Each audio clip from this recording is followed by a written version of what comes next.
இந்த ஊர்ல வந்து இதே ஒரு வேலையா இருக்குங்க சார். விசாரணைன்ற முறையில கூட்டிட்டு போறாங்க. கூட்டிட்டு போய் இந்த மாதிரி 4 பேர், இதோட 4வது பேர்.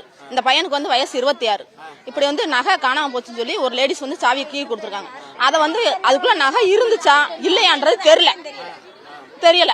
அந்த மாதிரி கீயை கொடுத்துவிட்டு மறுபடியும் வந்து சாவியை கீயை கொடுக்கும் போது நகை இல்லைன்னு சொல்றாங்க. அந்த கம்ப்ளைண்ட் கொடுத்தவங்களும் இங்க வரல, நான் தான் கொடுத்தேன். அப்ப போய் விசாரணை செய்யும் போது அந்த நகை வந்து அந்த பையன் எடுக்கவே இல்லைன்ட்டான். அடி பொறுக்க முடியாம நகை வந்து பத்திராவளூர் பின்னாடி இதெல்லாம் இருக்குன்னு சொல்லியிருக்கேன். இப்ப தேடி பார்க்கும் போது எதுவுமே கிடையாது.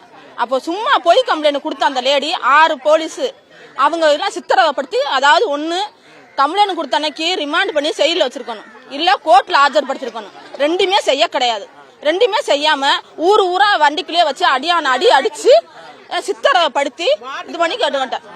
மாட்டுக்கொட்டம் பத்திராவளி அம்மன் மாட்டுக்கொட்டை பின்னாடி ராடை வச்சு அடிச்சு சித்திரவப்படுத்திருக்காங்க.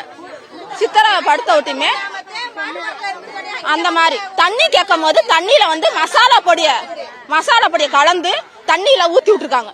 இந்த மாதிரி ரொம்ப கொடுமைப்படுத்தி அந்த பையன் வந்து வரும்போது நடக்க விட்டு கூட்டி வந்திருக்காங்க, போகும்போது காலு உடஞ்சு கூட்டி போயிருக்காங்க.